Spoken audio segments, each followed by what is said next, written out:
네, 안녕하세요. 신바람 국어교실의 신바람입니다. 자, 오늘 배울 교재는요, 중학국어 용어 정리 마무리 평가 시간입니다. 여러분들이 지난 5시간 동안 중학국어 용어 정리를 했고요. 그것을 가지고 여러분들이 스스로 얼마나 학업 성취도를 이뤘는가를 평가해보는 시간을 가졌습니다. 그래서 오늘 그 평가한 내용들을 가지고 선생님이 해설 강의를 해드리도록 하겠습니다. 먼저 오늘도 공부하기에 앞서서 한자성어 하나 공부하고 시작하도록 하겠습니다. 자, 오늘의 한자성어는요, 신원서판입니다. 이 신원서판이라는 이 한자 성어는요, 몸신자에 말씀원자, 글서자에 판단할 판자를 사용하는데요. 이것은 옛날에 이 중국에서 그 인물을 선택할 때 쓰는 4가지 조건이라고 하는데, 먼저 이 신부터 보도록 하겠습니다. 이 신은요, 뭘 말하는 거냐면, 그러니까 이제 쉽게 말하면 용모, 풍채를 말합니다. 용모는 어떠냐? 라는 걸 말하는 거고요. 두 번째, 이 어는 언변, 즉 말을 어떻게 하는가?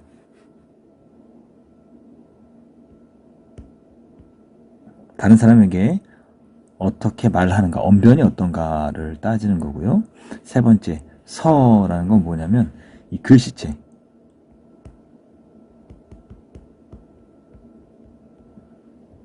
글을 잘 쓰는가, 글씨를 잘 쓰는가 라는 거고요. 네 번째는 이 판단하는 것, 판단력이 올바른가를 이야기하는 것이 바로 신원서판이라고 합니다. 우리 친구들은요, 선생님과 함께 공부하는 우리 친구들은 이렇게 신원서판 4가지, 용모, 풍채, 그리고 어떤 언변, 그리고 글씨체, 판단력이 모두 훌륭한 사람들이 되길 바랍니다. 그러기 위해서는 여러분들이 뭐 해야 됩니까? 열심히 평상시에 갈고 닦아야 되죠.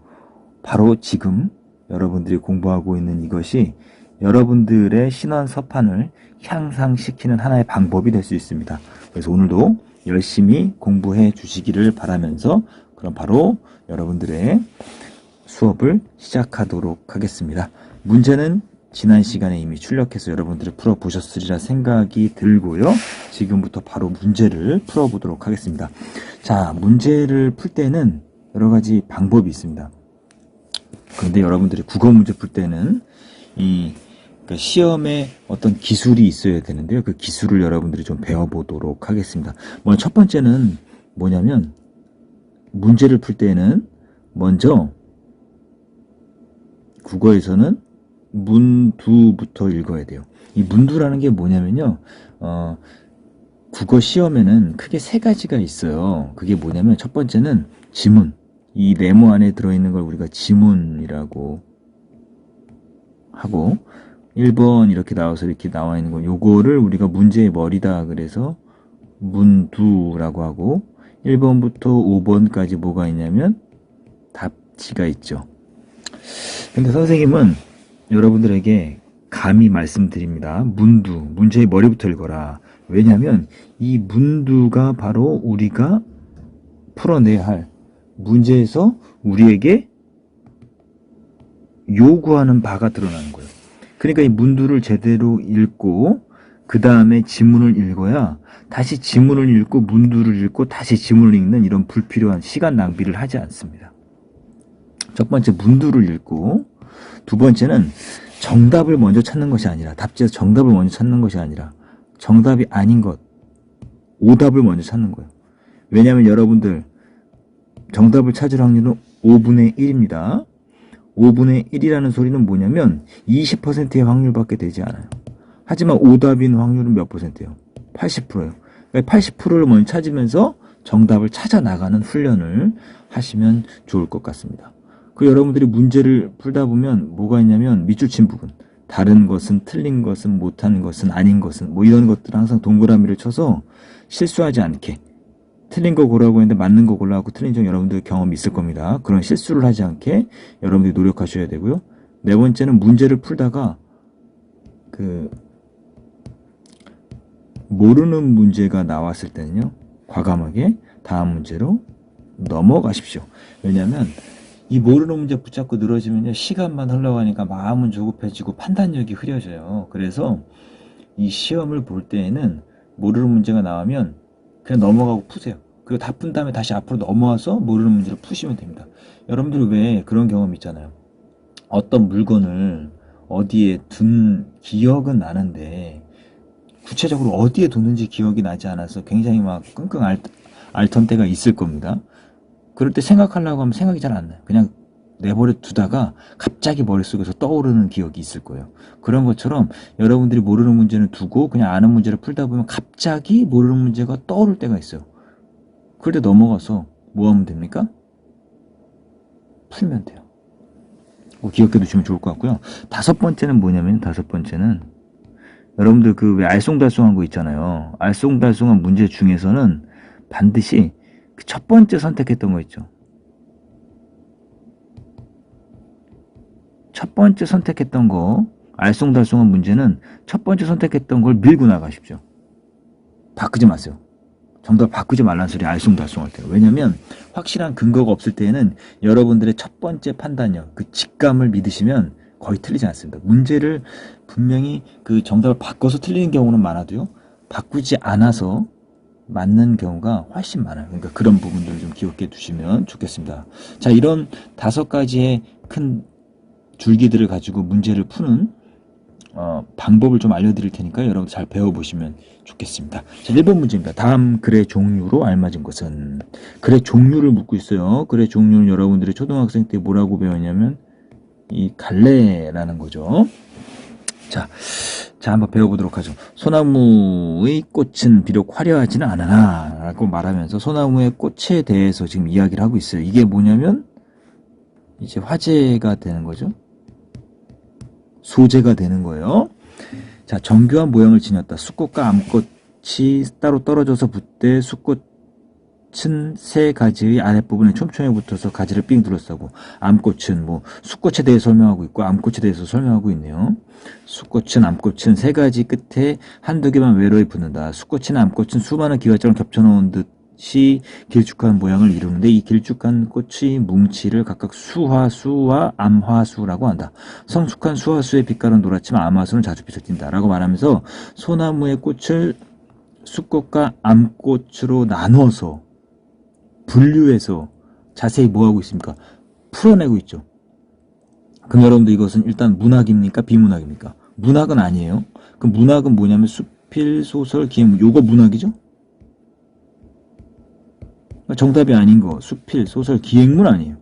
그럼 설명문이나 논설문이냐 둘 중에 하나인데, 설명문은 어떠한 대상에 대해서 구체적으로 풀어내는 게 설명문이고, 논설문은 자신의 의견을 가지고 독자를 설득해서 자신이 원하는 방향으로 이끌어 나가는 거죠. 여기에 설득의 성격이 지금 있습니까? 없습니까? 없죠. 그러니까 논설문도 아닌 거예요. 정답은 몇 번? 3번. 이 글은 뭐 하는 거냐면 소나무의 꽃에 대한 정보를 전달하고 있는 거예요. 그래서 독자의 뭐를 돕는 겁니까? 이해를 돕는 게 목적인 거예요. 정답은 3번입니다. 자, 2번 문제. 자, 문제를 설명하고 여러분들이 이해가 안 되면요, 다시 멈추고 앞으로 돌려서 이해가 되도록 다시 한번 듣는 것도 지혜로운 수강하는 방법이다라고 생각이 듭니다. 자, 2번 문제 갑니다. 다음 글의 제재, 문두를 분석하세요. 제재는 뭐라 그랬어요? 제재는 소재 중에서도 주제와 밀접한 관련을 갖고 있는 거죠.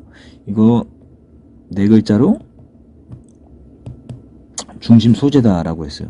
이걸 두 글자로 줄이면 화제. 그러니까 그래서 이야기하고 있는 뭐가 되는 겁니까? 대상이 되는 거예요.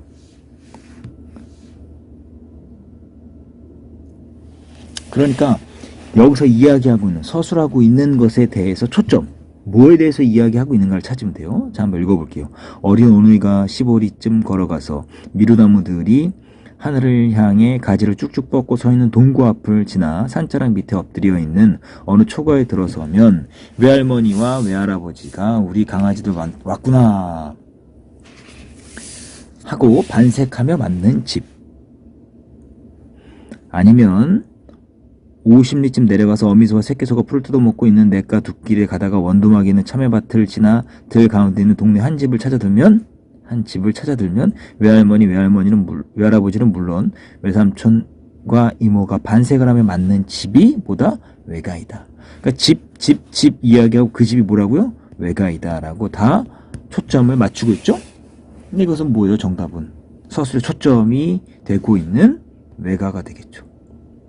외할머니, 그리고 오누이, 미루나무, 초가, 이런 것들은 외가를 설명하기 위해서 사용한 소재일 뿐이고, 이 소재들 중에서 주제와 밀접한 관련을 갖고 있는 건 뭡니까?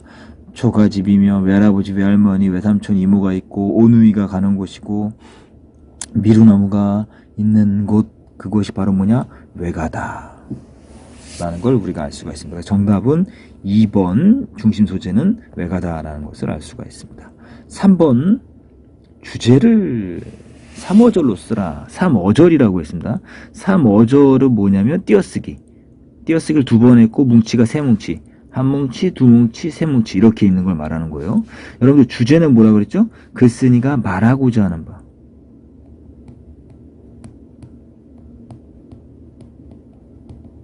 말하고자 하는 바, 즉 핵심이라는 거예요.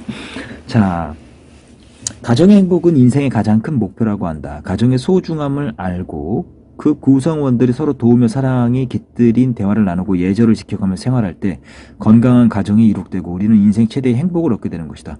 경제적인 풍요 속에서 정신적인 외로움을 느끼는 것이 현대인이다. 그러므로 이거 인과죠?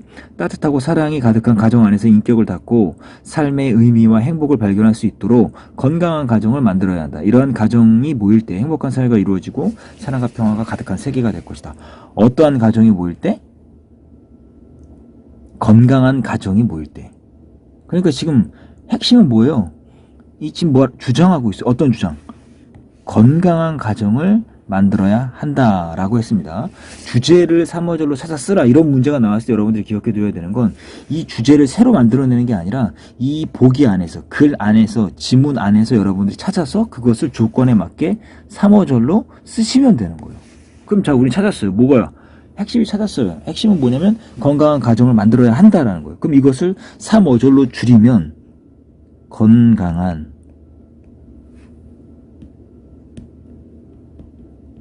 가정을 뭐 하자는 거예요? 만들자라는 거예요. 그럼 이게 한 뭉치, 두 뭉치, 세 뭉치 조건인 3어절 맞췄죠? 정답은 건강한 가족을 만들자. 어렵지 않습니다. 4번 몇 개의 어절로 이루어져 있는지 선생님이 뭉치를 말했어요. 띄어쓰기의 단위라고 말했습니다. 어렵지 않습니다. 내가 자란 마을은 밤이 많이 나는 산골이었다. 하나, 둘, 셋, 넷, 다, 여, 7. 그러면 7개의 어절로 이루어져 있는 것을 알 수가 있죠. 어렵지 않습니다. 자, 다음 문제 넘어갑니다. 다음 글에 사용된 주된 표현 방법은, 이런 문제는 너무 중요해요. 표현 방법에 대한 거 여러분들 잘 기억해 두셔야 되고, 이건 여러분들 수능 볼 때까지 따라다니는 거기 때문에 반드시 여러분들이 기억해 두시면 좋을 것 같아요. 자, 갑니다. 보기. 소녀의 흰 얼굴이 분홍 스웨터가 남색 스커트가 안고 있는 꽃과 함께 범벅이 된다. 모두가 하나의 큰 꽃묶음 같다. 모두가 하나의 큰 꽃묶음 같다. A는 B다 라고 하는데 연결어가 지금 있죠? 아이고, 연결어라고 써야 되는데요. 연결어가 있어요. 지금 모두 얼굴이 스웨터가 남색 스커트가 꽃과 함께 하나의 큰 꽃묶음 같다라는 거죠. 얼굴이 스웨터가 남색 스커트가 꽃묶음 같다라고 이야기했어요. 근데 거기에 연결어가 있어요. 연결어가 있으니까 이것은 지금 비유하기예요. A를 B에 비유했어요. 근데 은유법은 아니죠. 왜냐하면 이거는 연결어 없이 은근하게 비유하는 거예요. 모두가 꽃묶음이다 이랬으면 은유법일 거예요. 하지만 꽃묶음 같다라고 이야기했어요. 그러니까 이거 직유법이죠. 정답은 2번이에요. 대유법은 뭐라고 이해했어요? 부분을 가지고 전체를 말하는 거죠. 사람은 빵만으로 살 수 없다. 빵을 가지고 먹는 것을 대표하고 있고, 또 하나 펜은 칼보다 강하다. 펜은 문화를 말하고 칼은 무력을 말한다라고 말했죠. 이런 것들이 대유법, 부분을 가지고 전체를 이야기하는 것이다 라고 말씀드렸었습니다. 점층법은 뭐라 그랬죠? 점점 작은 것에서 점점 큰 것으로 가는 게 점층법이다. 역설법은 겉으로 봤을 때는 모순이지만 그 안에 진리가 담겨있다. 지는 것이 이기는 것이다. 뭐 이런 것들이 역설법이다라고 말씀을 드렸었습니다. 그래서 5번은 지규법이다라는 걸 알 수 있습니다. 자, 다음 페이지 넘어가도록 할게요. 6번 문제 가보도록 하겠습니다. 다음 미추친 부분에 사용된 표현 방법 같은 것은 뭐냐. 몇 해 전만 해도 한국이 지구상에 어디에 붙어 있는지조차 모르던 사람들이 이제 비로소 한국의 존재를 확실하게 인식하고 우리 국민의 부지런함과 성실함에 감탄하여 마지 않게 되었으니 이 땅을 조국으로 가진 우리 모두의 커다란 자랑이 아니고 무엇이겠는가. 요거 지금 요 부분을 말하는 거예요. 여기 물음표를 붙여도 뭐 이상 없죠. 우리 모두의 커다란 자랑이 아니고 무엇이겠는가. 이거 자랑이라는 소리예요? 자랑이 아니라는 소리예요? 자랑이다라는 소리죠. 자랑이다라는 소리를 뭐하고 있어요? 의문문 형식으로 바꾸어서 독자들에게 묻고 있죠. 그래서 대답을 요구하고 있죠. 작가의 생각에 동의하게 만들고 있죠. 자, 한번 볼게요. 이거 무슨 표현 방법입니까? 이것은 설의법이죠. 당연한 사실을 의문문 형식으로 바꾸어서 되묻는 방법. 자, 1번부터 찾아보도록 할게요. 지는 것이 이기는 것이다. 이거 무슨 표현 방법입니까? 이거는 역설법이에요. 겉으로 봤을 땐 모순이지만 싸우지 않고 그리고 져주고 그리고 양보하는 것이 오히려 이기는 것이구나 라는 진리가 담겨있는 거죠. 자, 두 번째 갑니다. 보고 싶어요. 그 붉은 산이 보고 싶어요 라는 정상적인 어순을 바꿔서 표현하는 방법은 도치법. 자, 세 번째, 하늘을 향해 손을 흔드는 나무들이 뭐하고 있습니까? 하늘을 향해 손을 흔드는데 사람처럼 표현했죠? 사람이 아닌 것을 사람처럼 표현하는 것은 의인법. 4번, 동해물과 백두산이 마르고 닳도록. 동해물하고요 백두산이 마르고 닳을 수 있습니까? 없지요.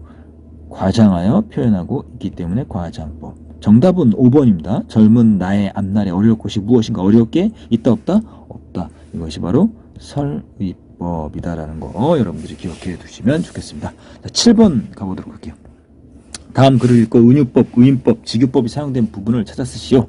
자, 새벽 5시 무렵의 숲은 온통 새들의 노래로 찬란한 꽃밭이다. 지금 보시면 숲은 온통 새들의 노래로 찬란한 꽃밭이다 라고 말하면서 A는 숲은 꽃밭이다 라고 말하면서 지금 은유법이 사용되었죠. 은유법은 지금 이 부분에 사용되었어요. 숲은 온통 새들의 노래로 찬란한 꽃밭이다. 이게 은유법. 선생님 밑줄만 쳐드릴게요. 자, 그 다음에 공기 그 자체가 새 소리로 가득 차 있는 것 같다. 새 소리로 가득 차 있는 것 같다. 뭐가? 공기 그 자체가 새 소리로 가득 차 있는 것 같다. 이것도 뭡니까? 지규법. 안개와 이슬에 젖은 나무들의 새벽잠을 깨우려는 듯. 안개와 이슬에 젖은 나무들의 새벽잠을 깨우려는 듯. 이것도 뭡니까? 지규법이죠. 이 골짝 저 골짝에서 온갖 새들이 목청껏 노래를 한다. 새들이 노래를 한다. 이거 의인법. 자, 정리하시면 은유법은 숲은 온통 새들의 노래로 찬란한 꽃밭이다 라는 부분에서 은유법을 찾을 수 있고, 지규법은 공기 그 자체가 새 소리로 가득 차 있는 것 같다 라고 말하면서 새 소리로 공기가 새 소리로 가득 차 있다 라고 지규하고 있고요. 그리고 안개와 이슬에 젖은 나무들의 새벽잠을 깨우려는 듯. 자, 이 부분도 지규법이다라고 말씀드릴 수 있고요. 마지막으로 의인법은 온갖 새들이 목청껏 노래를 한다라는 것, 지금 지규법으로 의인법이 사용되었다는 것을 알고 있습니다. 그러니까 지규법은 공기가 새소리 같다. 그리고 또 잠을 깨우려는 듯, 이 부분에서 지규법이 사용되었다는 거 기억해 두시면 좋을 것 같아요. 자, 그럼 8번 문제 넘어가도록 하겠습니다. 다음 글에 두드러지게 사용된 내용 전개 방법은, 보기부터 가도록 하죠. 설악산에 가기 위해 출발한 시각은 오전 7시. 내용 전개 방법은 이 글을 어떻게 펼쳐내고 있는가를 묻는 거예요. 자, 출발한 시각은 오전 7시였다. 우리 일행이 한계령 휴게소에 도착하니 벌써 정오 12시였다. 차들로 홍수를 이룬 길을 오다 보니 평소보다 1시간 정도 더 걸렸지만 예상보다는 오히려 일찍 도착했다. 산자락에 걸린 구름을 구경하고 다시 차를 탔다. 설악동에 짐을 푸니 점심때가 훨씬 지난 시간이었다. 성큼 다가와 보이는 대청봉을 보니 여행 필요가 싹 가셨다. 7시 정오 점심때가 훨씬 지난 시간. 이렇게 해서 시간의 흐름이 드러나고 있죠. 시간의 순서, 시간의 흐름이 드러나는 것은 서사라는 표현 방법이었고, 인과는 뭐냐면 원인과 결과. 기억나시죠? 원인과 결과. 예시는 예를 들어 설명하는 거고요. 대조는 두 대상 간의 차이점, 묘사는 그림을 그리듯이 표현하는 게 묘사다라고 말씀을 드렸습니다. 어렵지 않게 여러분들 해결해 낼 수가 있을 겁니다. 자, 다음 문제 가보도록 하죠. 9번 문제입니다.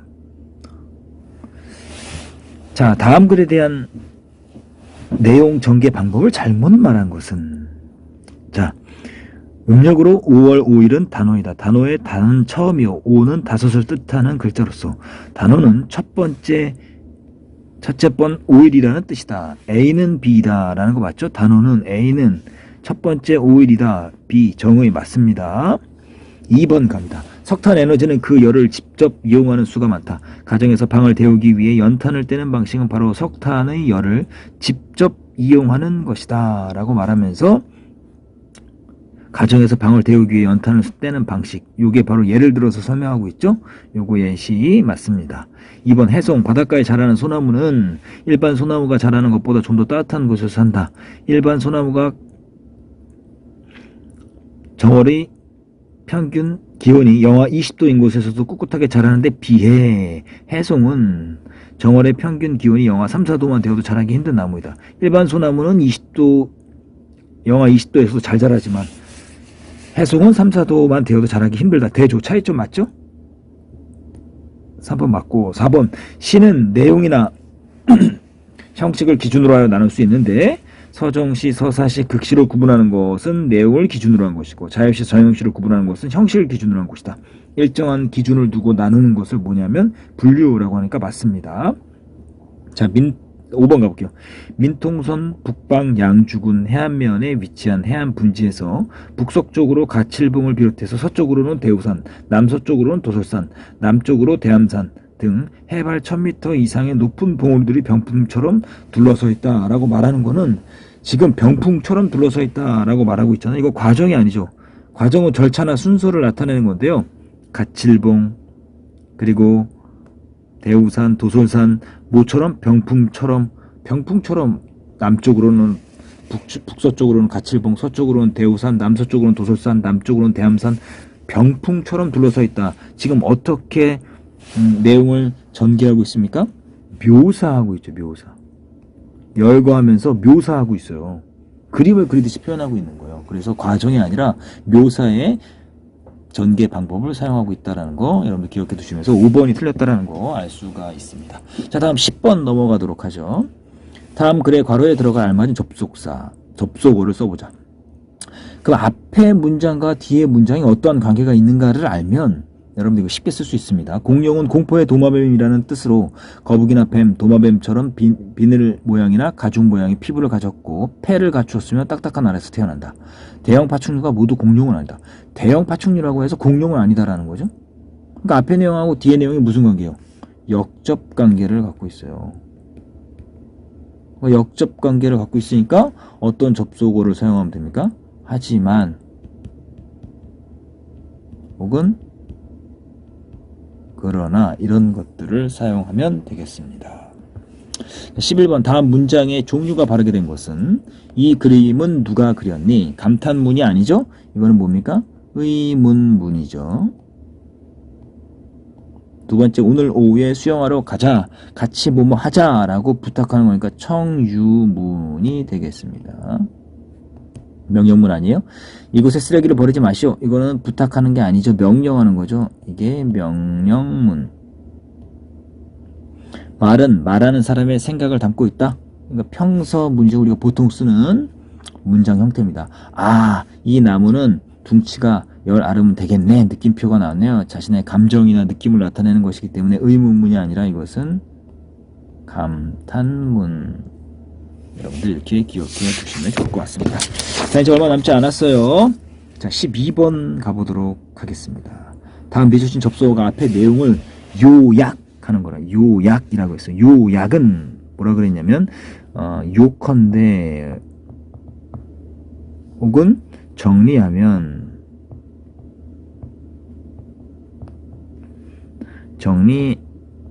하면 혹은 다시 말해 뭐 이런 말들이 있을 거예요. 1번부터 보도록 하겠습니다. 물은 음식을 만들고 목욕하고 빨래하는 등 실상 생활용수로 쓰인다. 그뿐 아니라 플러스 더 있다라는 거죠. 저수지에 모아두었던 물은 농사를 짓는 데 이용된다. 이것은 뭐냐면 첨가, 요약이 아니라 첨가하는 거죠. 단오날 사람들은 서로 부채를 선물로 주었다. 부채의 빛깔은 사람에 따라 달랐다. 예를 들면 이건 예시. 청년에게는 푸른 부채를 주고 노인에게는 흰 부채를 주었다. 속담의 대부분은 민간의 풍습이나 관습, 신앙 등 일상생활을 소재로 하고 있다. 그래서 이어지고 있죠. 원인과 결과, 이거 인과 생활의 지혜와 처세의 교훈을 주고 세태를 풍자하거나 비유하며 우리의 심성을 일깨워준다. 4번 개는 사람의 눈 구실을 하는 눈자루로 먹이를 찾기도 하고 적들의 이동도 살핀다. 그리고 집으로 들어갈 때 안테나 접듯 이마 양옆에 있는 홈 속으로 눈자루를 쑥 집어넣어 버린다. 이것은 순접, 앞에 내용과 뒤에 내용이 이어지는 거죠. 5번 글에는 개성적인 면도 나타나고 효과적인 솜씨도 나타나며 인품의 향기도 풍겨나온다. 다시 말하면 정리한다라는 거죠. 이게 요약하고 정리하는 거죠. 글이란 쓰는 사람 안에 있을 때 생각이 바탕이지만 바깥에 나타날 때 문장의 근본이 된다. 앞에 있는 내용을 다시 정리하기 때문에 뒤에 있는 내용만 잘 읽어도 앞에 있는 내용이 이해가 안 되더라도 뒤에 있는 내용 잘 읽으면 이해가 될 수 있는 겁니다. 이게 요약하는 역할을 하고 있는 접속어가 사용되어 있습니다. 정답은 5번이 되겠습니다. 13번 다음 글에 두드러진 중심 문장 구성 방식. 문장 구성 방식. 중심 문장을 어떻게 구성하고 있느냐. 자, 이거 앞에 있냐, 뒤에 있냐, 중간에 있냐, 양 끝에 있냐, 아니면 대등하게 있냐, 나열되어 있냐를 찾으면 되는데, 자, 옛 어른들이 사용한 바람의 명칭으로는 쇳바람, 한이바람, 맞바람, 뒷바람 등이 있다. 쇳바람은 뱃사람들이 동쪽에서 불어노는 바람을 일컫는 말이다. 농부들은 쇳바람이 불면 비가 올 것으로 예상한다.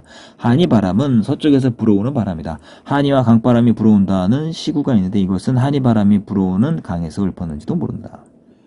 맞바람은 남쪽에서 불어오는 바람을 부른 말이다. 곧 남풍을 뜻하는 말이다. 만물을 소생시키는 봄에 불어오는 맞바람은 우리에게 희망을 안겨주기도 한다. 북쪽에서 불어오는 바람은 뒤바람이라고 한다. 한자어로 삭풍이라고도 한다. 뒤바람은 겨울에 불어옴으로 사람의 활동을 움츠리게 하는 바람이다. 지금 쇳바람, 한이바람, 맞바람, 뒤바람 다 대등하게 나열하고 있죠. 이것은 뭡니까? 병렬식 구성이다. 자, 그래서 정답은 4번이 되겠습니다. 14번 문제 가보도록 하죠. 다음 시의 성격을 알맞은 것은 달아달아 초생 따라 어디 갔다 인제 왔나 새각시의 눈썹 같고 늙은이 허리 같다. 달을 아주 어떻게 표현하고 있어요? 주관적으로 보고 있는 거죠. 자, 달아달아 초생 따라 어서 자라나서 거울 같은 내 얼굴로 온 세상을 비추어라 라고 이야기하고 있습니다. 그러니까 이 시의 성격을 찾아보도록 하죠. 이 시는 굉장히 주관적이죠? 객관적인 게 아니에요. 이건 사실을 나열하는 게 아니잖아요. 그러니까 객관적인 거 아니에요. 향토적이다라는 거 어떤 의미라 그랬어요? 이것은 어떤 고향이나 그 시골의 정치가 담겨 있는 것을 우리가 향토적이다라고 하는데 이것을 통해서 고향이나 시골의 정치가 드러난다라고 말하기는 좀 애매하죠. 사색적이다라는 건 뭐예요? 사색적이다라는 것은 어떠한 대상에 대해서 골똘히 깊이 생각하는 거죠.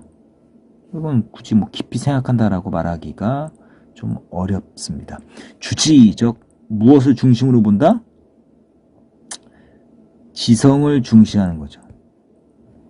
지성을 중시하는 게 아니죠. 이것은 서정적, 뭐를 중시하는 거예요?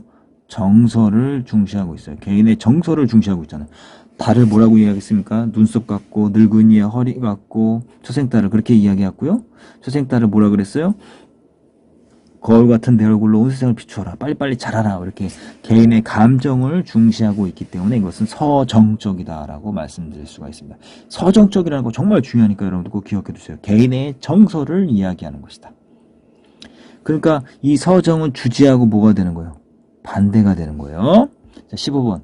다음 문장을 아래 제시한 종류의 문장으로 고쳐 쓰시오. 호영이가 노래를 한다 라고 했으니까 의문문은 호영이가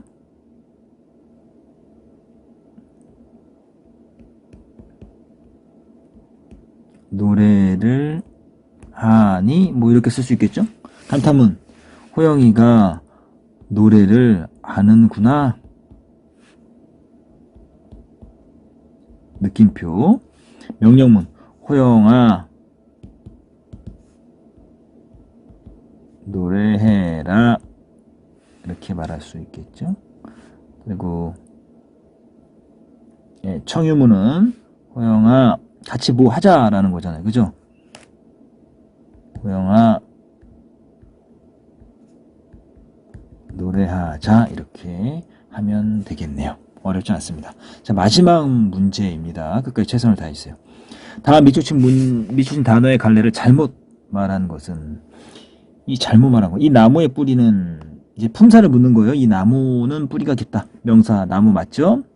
저기 장미꽃이 활짝 피었다. 피었다라는 거 동사 맞죠? 동작을 나타내는 거니까. 이 책은 중학생에게 유익하다.